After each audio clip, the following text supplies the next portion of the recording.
Saudaraku, kajian ini hanya sebagai bahan renungan saja, tetapi harus dipikirkan juga. Karena keyakinan harus teruji di hadapan tauhid. Ada orang-orang yang mengabdi seumur hidupnya kepada Tuhan.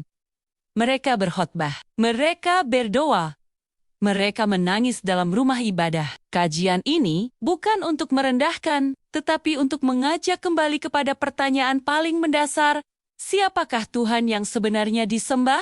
Bayangkan ketika neraka diciptakan, dan ketika itu hadir para pengkhotbah, para penyembah selain Tuhan pencipta Adam. Saat itu, api tidak membedakan gelar, tidak memandang jabatan rohani, dan neraka menjadi saksi atas tauhid, bahwa yang disembah haruslah Dia yang menciptakan langit dan bumi, bukan manusia yang dilahirkan, bukan makhluk yang makan dan tidur, bukan yang mengalami kelemahan. Lalu terdengar seruan pertama dari langit, "Aku telah ciptakan neraka ini untuk mereka yang menyekutukanku dalam ibadah.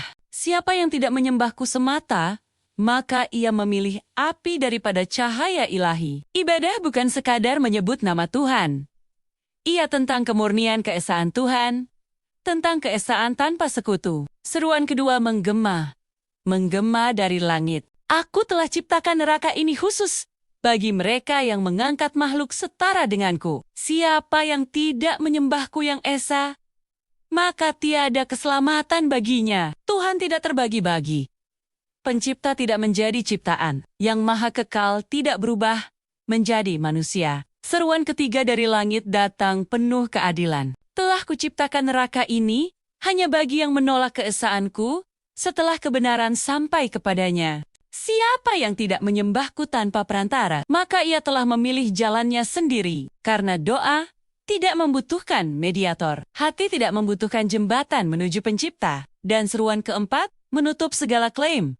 "Siapa yang tidak menyembahku dengan tauhid yang murni, maka amalnya tidak akan menyelamatkannya." Bukan gelar rohani, bukan pelayanan panjang, tetapi kebenaran akidah. Wahai jiwa yang tulus mencari Tuhan, berpikirlah dengan jujur, renungkanlah dengan hati yang tenang.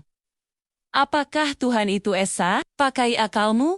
Ataukah ia dibagi dalam konsep yang rumit? Tuhan itu satu. Dia tidak beranak dan tidak diperanakan, dan tiada sesuatu pun yang setara dengannya. Semoga ini menjadi bahan renungan. Subscribe dan share agar lebih banyak jiwa kembali merenung tentang keesaan Tuhan. Amin.